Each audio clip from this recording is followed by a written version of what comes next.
مخاطب یم په یو نوې موضوع سره چې آیا دا بچې ته کالج ته لیږې تا ته دله وده ورکړې ښه کوې که ورسره بد کوې د هلکان چې کالج ته ځي نو دا ځان سره بد کوي که ښه کوي دا چې دی ماسټر کوي دی ښه کوي که بد کوي نو ماسټر نیست څه نه جوړېږي ځکه چې بېروزګاري ده هر هغه څیز نه جوړېږي چې کوم مخکې هغې ویلي وي او دا لکه اوس ته د شلو کالو یا 30 کاله مخکې لوټونه بدلېده او ته هغه لوټ راوالې او چاله یې یوسې نو به تا نه والي ځکه یې نه والي چې هغه سکه بدله شوې ده اوس سکه بدله شوې ده اوس د هلکانو دونه نمبر راځي چې ماسټر ته پکې ډېر خلک ځي او بل څنګه ځي بل دا خبره ده چې دا دلته کوم حالات روان دي نو دا حالات ښه اړخ ته نه دي روان دا کوم اړخ ته که په دغه زاویو دی په زړو زاویو دی ښه اړخ ته ځکه نه دي روان چې په انګلیش کې چا ماسټر څوک کوي نو په هغې کې 5 حصه په 100 کې 20% ده هغه به ځي نوکرو ته به ځي نو دا نور به چېرته ځي دا نور به بېروزګارو ته ځي نو دی خو تا ماسټر پرې کړی دی خو بیا دیاړي مزدوري هم نشي کولی دی ریړه هم نشي کولی دی داسې وړوکی کاروبار هم نشي کولی نو دی به بیا څه کوي نو ته کوشش دا کو چې یاره داسې مرحلو ته دا بچې بوځه چې د ده د ژوند د جوړېدو لارې دا دي چې ته کمې پیسې ته په تعلیم لګې دا والا په وړوکي صنعت ولګو ته په سمال انډسټري ولګو ما تاسو ته خو د بوټانو د کیړو د پیدار صنعت خولی که نه تاسو یې دې ته ولګوئ نو دی به څه ښه دروازه ومومي کني داسې نورو ته د هارډویر دوکان ته ننوځه کم شی پکې ته جوړی سینټرۍ ته ننوځه کم شی پکې ته جوړی بیا پینټ دوکان ته ننوځه کم شی پکې جوړی بیا ته د پنسار دوکان ته ننوځه د مټیې دوکان ته ننوځه د خوراک دوکان ته ننوځه د کریاني دوکان ته ننوځه ته څه شی پکې جوړی زه چې اکثر د چین د زراعت وګورم نو خیر دی د تعلیم یافته چې ځمکې دي دغه پله لاړ شي که نه خو دې نه زموږ نه 20 او 30 ګونه زیات پیداوارونه دي نو دا دې فالو کړي که نه نو دا ځکه زه تاسو یم چې وروره دا ته کوم خوا روان یې نو دا تباهۍ دپاره روان یې ته دا کالجونو کې داخلې ماله تا میټرک وکړو نو که تا 80% نه زیاتې نمبر وي نو ته کالج کې داخله واله کېدای شي لاړ چې خو هم په ګوټه که ني هم په خپل ذهانت دي هغه هم په پوهه باندې بل خبره دا ده چې دا کومه هلکان لیټ پاسي لکه 6 بجې سهار کېږي او دی 9 بجې پاسېدو نو 12 غنټې ټوله ورځ ده 4 غنټې 4مه حصه خو د ژوند ضایع کو نو چې د 4مه حصه ژوند ضایع کو نو ته چې د هر څه نه 4مه حصه وباسې نو دغه نوره خو خېټه ده بیا بچت به چېرته کوې نو دی دا کوم هلکان چې پاسي دا زه اوس په چت باندې ولاړ یم د خپلې کارخانې نو زه تاسو ته هلته نظاره ښیم لا لوړه ده مخامخ غر ترکۍ غر نه ښکاري خو دا نه ده چې خلک نه زه وینم چې مسلسل د 1.5 غنټې نه ګاډي هم چلي خلک هم ځي په موټر سایکل هم ځي هغه ګوره لوډرو کې هم سامانونه دی به د کور نه 2 غنټې مخکې خو راوتی غنټه مخکې به خو راوتی ته چې سبزي یې شته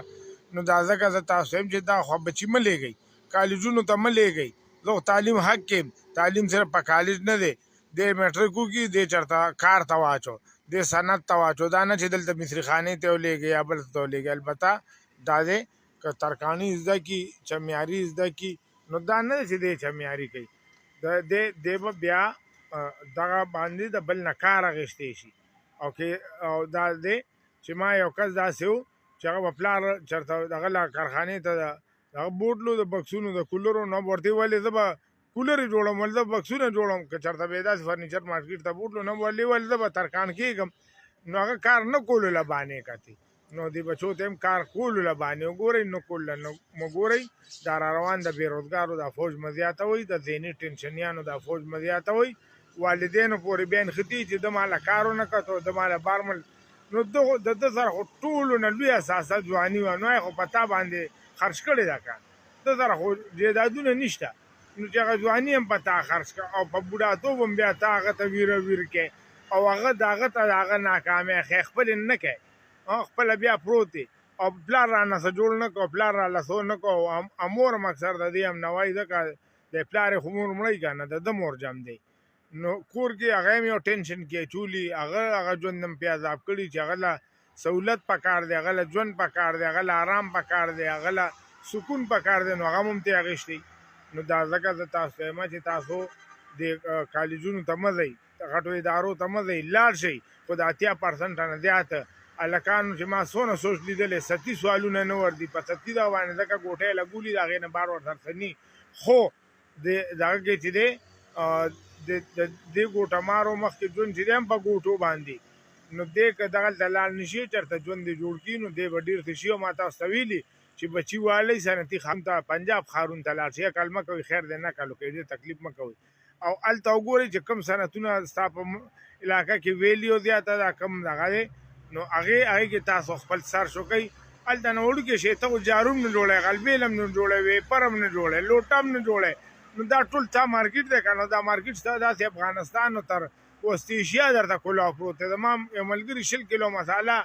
ازبکستان ته لیږلې وه نو چې کله تعالی جبې زده کړې لاړ شئ دغلته جبې زده کوئ دغلته کاروبار وکړئ لږ تکلیف به وي لږ حالات وي خو دا ځواني د تار څه برداشت کولی شي ستا بدن برداشت کولی شي دغه ستا ژوند دی او ته دې وخت کې بس واده پسې نښتی او تانګ جان کې نښتی او عشقي اشعارو پورې نښتی دا ستا د ژوند جوړېدو دی او چې کومو خلکو دا ژوند کو او قیمتي کو نو تاسو یقین وساتئ هغه هر څه قیمتي که او چا دا ژوند بیلو دی ته د ګولډن لایف ویم او ګولډن چانس نو چې دی قیمتي که نو بیا تو ګڼه که چې تا ډېر څه قیمتي که او که دا دې ضایع که نو اوس خو یوازې بیا به درپسې ښځې ډبه وتړلی شي بیا به درپسې زامن وتړلی شي بیا به د لوڼو وتړلی شي بیا به د لوڼو د واده د لومبۍ ورځې نه غم شروع کړي د معاشرې داسې ګنده اقدار دي او د ښځو داسې ګنده عادتونه دي نو دا به ته کله دا کې نو دا به ته هله کې دا ګورئ دا زه اوس هم سولر لګوم د دې لپاره که زه را روان څه کاروبار شروع کوم نو چې ما ته د بجلی بچت وي او د بجلی د شارټ فال ني او د لوډ شیډینګ ني ځکه چې کاریګر به خو تا نه د ټولې ورځې پیسې اخلي او بیا به دلته کې 3 غنټې ټول ورځ کې بجلي نو بیا به ته منافع دا کم ځای نه کوې نو هر یو څیز ته پلانینګ کوئ تاسو د والدینو خدمت وکئ تاسو د معاشرې خدمت وکئ تاسو ځان خدمت وکئ دا وخت قیمتي کوئ ژوند کې 4 غنټې دي 12 غنټې تا ته دي هغې کې 7 غنټې خوب وکړه او په هغې کې د 15 غنټې ته خیر د خپل مشغولتیا وکړه ښه بده وکړه دوست دستور وکړه رور عزیز وپاله دوست وپاله ځکه چې بغیر د دین هم نه کېږي ذهني تنوم پکار ده او ته سپورټ کې هغه ځایونو ته راشه چې ته ګنټه نیمه کې ښه خوله کېږي تا نه دروازې چربي ویلې کېږي دا نه چې ته کرکټ ته ودرېږې او ته لوډو ته کښېنې دا دغې نه واوړه دغه څیزونه ستا نه ذهني تنوع کوي نه بدني تنوع کوي نو زما په خبرو به تاسو پوه شئ خدای مو ښاد او باد ساته والسلام